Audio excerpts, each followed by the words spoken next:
In Langskip, you and up to 3 other Vikings have been slain in battle and unfortunately sent to Hell, or the Viking equivalent of Hell. What's it called?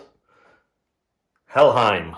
I knew that. You're trying to make your way back to Valhalla, and you do that by playing cards in a kind of coup-esque way. Out of the cards, each player is dealt 2 cards, and they will play one face down on their turn. So here I might play Loki or Fenrir. I put it down and I say, this is Loki. It's not, but that doesn't matter at this point. Then everyone else playing gets a chance to call mischief. Is this part of the game? Hopefully they wouldn't. So I then act out Loki, which of course is to move 1. And if I have any mischief tokens more than any other player, I can move 4 more. Unfortunately, I don't, but because I lied, I now admit I lied and take a mischief token. Then I draw back up to 2 cards, and it goes on like that.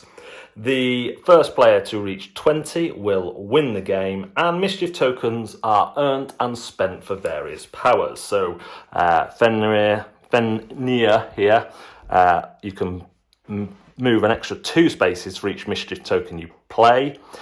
Loki, if you have more than another player, move 4. Freya lets you skip other players' goes. You can swap positions. Valkyrie, which is the most in the deck, move 1. There's 5 of these in the deck.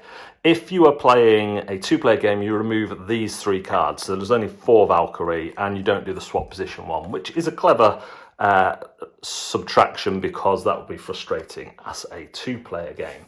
Each player will also have a reference card which details all the powers, but also how many times they occur in the deck. So if you can remember, you get a good idea of when people are either lying or have lied in the past. Taking the coin to signify that you have lied is quite good as well, because that gives you information if you have that type of memory. The components at this stage are good in terms of quality, but of course are still prototypes and will look to be improved on Kickstarter. That's how to play Langskip.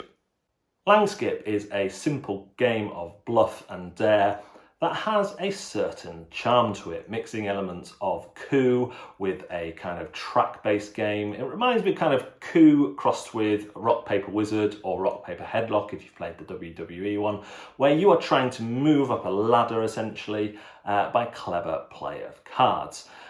Using bluffing and not bluffing, you can develop some clever strategies. For example, one card lets someone look at both your cards, then next time you can play one of your cards and say it's the other, confident in the knowledge that that person knows you've got both cards, and their decision to call mischief will be on whether they believe you or not.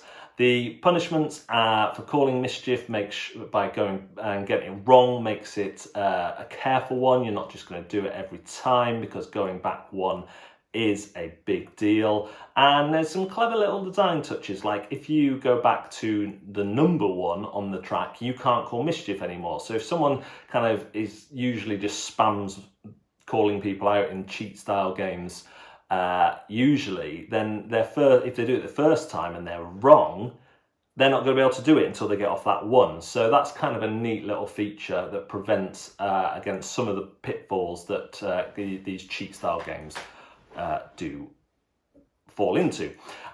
It plays, obviously I think it plays better with more players, so the higher player count, 4 would be the best, 3 is good, 2 is alright actually, with taking out of those cards, 2 is alright, but in a 2-player game you will experience runaway winners more, and it's a bit more discouraging if one player's up the one end of the track and you're up the other end of the track, and there's less people to help you rectify that situation. Where as soon as you've had another player, basically the player who gets ahead by more than 1 or 2, they're going to be targeted by the other players. So it creates this kind of natural balancing which you don't get in a 2-player game.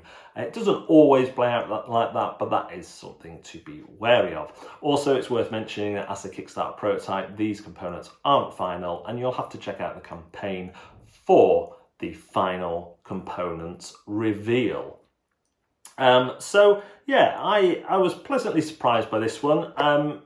I hope it does well on Kickstarter. The art style, it's well done, but it's not for me, not one that grabs me. I hope that doesn't affect it in the Kickstarter, because I think the gameplay is there, and especially families and up will have a lot of fun with this. Certainly it's one that my boy would really like. He likes the deception games. I didn't get a chance to play with him because he's a moody little so-and-so. Nice. Yeah. But that is the sort of game that would bring him to the table, and it could even be played by gamers in between other games as what we call a filler game, and there will be a lot of laughs around the table, and that's what Langskip will give you, a lot of laughs as you get away with things and don't. And I think, again, another neat decision is that you have to confess to lying by taking a mischief token, and you want those mischief tokens, certainly for some of the powers, to make them really powerful. So you do want to lie, but again, getting called out and having those taken away from you, but yeah, the powers just feel really well balanced, and it works nicely. That is Langskip. This has been Pads and Pawns. We'll see you next time.